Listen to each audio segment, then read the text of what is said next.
Most people run away from a man with blood on his hands. Maya walked toward him and offered a handkerchief. She thought she was just an executive assistant at a global logistics firm.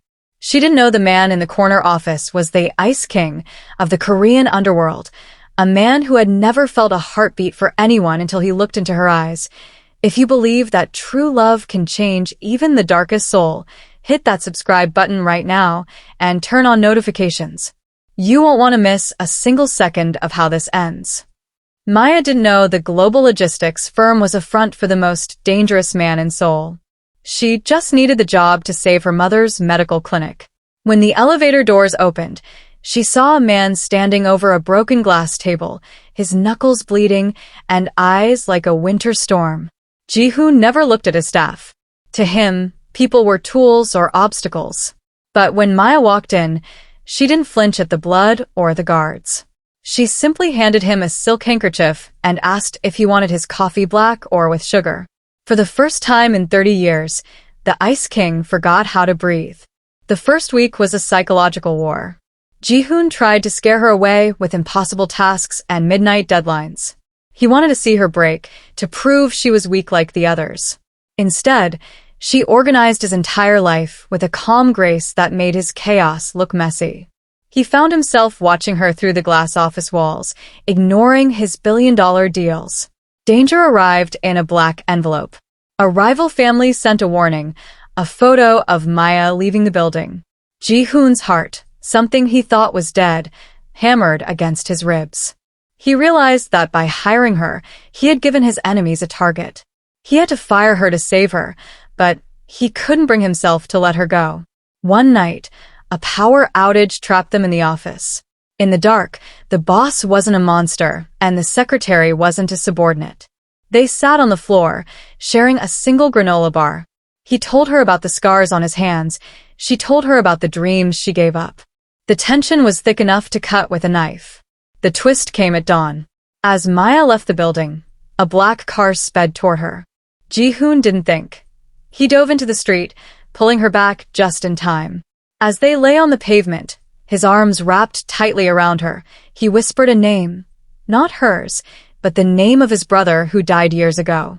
The hour ends with Maya finding a hidden compartment in Ji-hoon's desk. Inside isn't money or a gun. It's a sketchbook filled with drawings of her. He had been watching her long before she ever applied for the job. The atmosphere shifts as Ji-hoon assigns Maya a security detail disguised as drivers. Maya isn't a fool. She realizes her boss is more than a businessman. She confronts him in the boardroom, demanding the truth. He tells her that in his world, the truth is a death sentence, but he promises to keep her safe even if it costs him his empire. Ji-hoon takes Maya on a business trip to a private island to keep her away from the rising city tensions. Away from the guns and the suits, they walk on the sand. He watches her laugh for the first time, and the hardened criminal feels a strange ache in his chest. He realizes he doesn't want power anymore. He wants a life he can never have.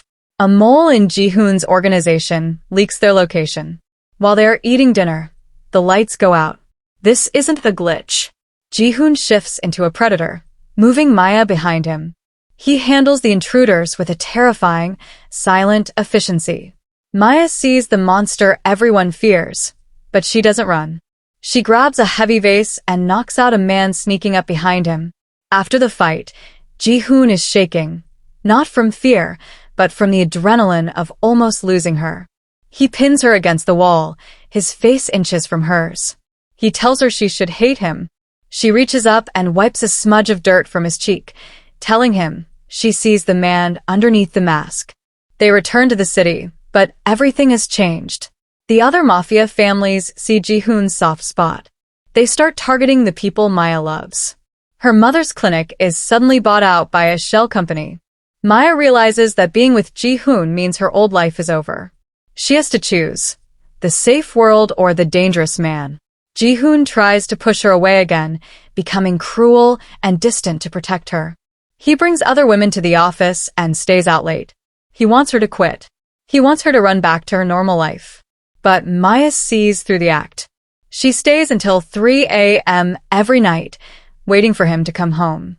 The twist, Maya's mother reveals that her clinic wasn't saved by a bank loan. It was saved by an anonymous donor 10 years ago. Looking at the old paperwork, Maya sees a familiar signature. Ji-hoon has been protecting her family since she was a teenager, long before they ever met. The mystery of their past deepens. Maya confronts Ji-hoon about the clinic. He confesses that her father was the only man who ever showed him kindness when he was a runaway kid on the streets. He didn't hire her by accident. He hired her because he owed her father a debt. But now, that debt has turned into a dangerous obsession. A rival boss, a man with no soul named Mr. Kong, calls for a meeting. He demands Ji-hoon hand over his shipping routes or he will remove the secretary. Ji-hoon agrees to the meeting, but he plans a massacre. He realizes he can no longer be a businessman. He has to be the devil to protect his angel. Maya discovers Ji-hoon's plan. She knows if he goes through with the hit, he will go to prison forever or die. She sneaks into his car, hiding in the back seat.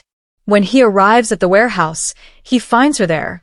The shock on his face is the first time he has looked truly vulnerable. The meeting is a trap. Snipers are positioned on the roof. Ji-hoon uses his own body as a shield to move Maya through the crossfire. They are pinned down behind a steel crate. In the heat of the battle, Ji-hoon confesses he loves her. It's not a romantic poem. It's a desperate, raw admission of a man who thinks he's about to die. They escape, but Ji-hoon is wounded. Maya has to drive the getaway car while he loses consciousness. She takes him to a safe house she found on her own, a place his men don't know about. For the next 3 days, she nurses him back to health, stitching his wounds with trembling hands. During his recovery, the roles reverse. Maya is the one in control, and Ji-hoon is the one who is helpless. He sees her strength, her resilience, and her fire. He realizes she isn't someone who needs a protector. She is someone who could rule by his side. They share a quiet, tender moment by the fireplace that seals their bond. The twist: while Ji-hoon was recovering, his second-in-command took over the company. Maya realizes the person who leaked their location wasn't a rival, it was Ji-hoon's best friend. They are now hunted by their own people. Ji-hoon and Maya are now outcasts. They have no money, no guards, and no power. They hide in a small apartment in the outskirts of a city. For the first time, they live a normal life. They cook together, watch old movies, and sleep in the same small bed, holding each other for warmth. It is the happiest they have ever been. But the past is a shadow that never leaves. The traitor, Min-ho, finds them. He doesn't come with guns. He comes with a deal. If Ji-hoon disappears forever, he will let Maya live. If not, he will burn the whole city down to find them. Ji-hoon is ready to sacrifice himself, but Maya refuses to let him. Maya uses her secretarial skills to hack into the company's offshore accounts. She realizes that Ji-hoon's father left a fail-safe protocol that only a legal heir can activate. To do it, they have to break into the main headquarters, the Lion's Den. Maya creates the plan. Ji-hoon provides the muscle. The heist is a masterclass in tension. Maya walks into the building in a red dress, acting as a distraction. The guards, who used to respect her, are confused. While they are distracted, Ji-hoon moves through the vents like a ghost.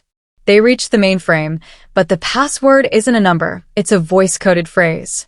The phrase is "the son who chooses peace."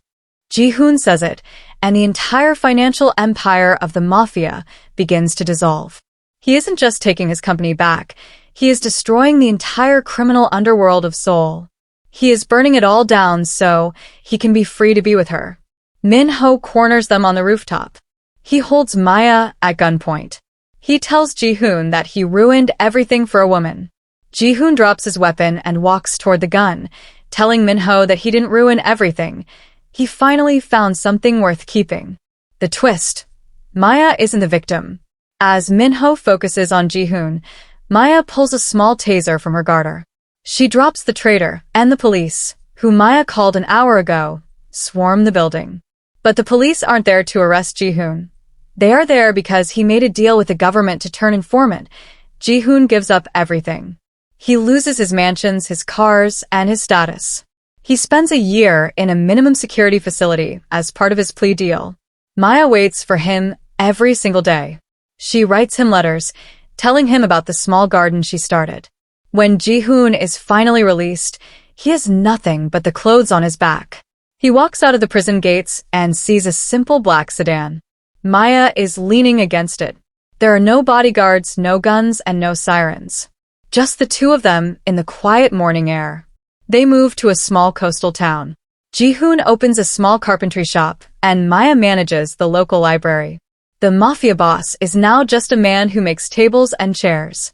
But he is a man who sleeps soundly for the first time in his life. The neighbors have no idea who he used to be. One afternoon, a black car pulls into their driveway. The tension returns. Is it a hitman? Is it the past coming back? Ji-hoon reaches for a heavy tool, his eyes turning cold. But a young man steps out. It's one of the orphans Ji-hoon used to secretly fund. He just wanted to say, thank you. Ji-hoon and Maya sit on their porch as the sun sets. He asks her if she regrets leaving the excitement and the luxury behind. She looks at her wedding ring, a simple silver band, and tells him that the only thing she ever wanted was for him to look at her the way he is looking at her right now. Ji-hoon breaks down in tears. A man who was raised to be a killer finally realizes he is going to be a father. He realizes that his legacy won't be blood and fear, but love and a new life. In the very last scene, Maya is cleaning out an old box of her father's things. She finds a photo of her father standing next to a young, bruised boy. On the back of the photo, her father wrote, "The boy who will one day protect my daughter." It was never a coincidence. It was a destiny 30 years in the making.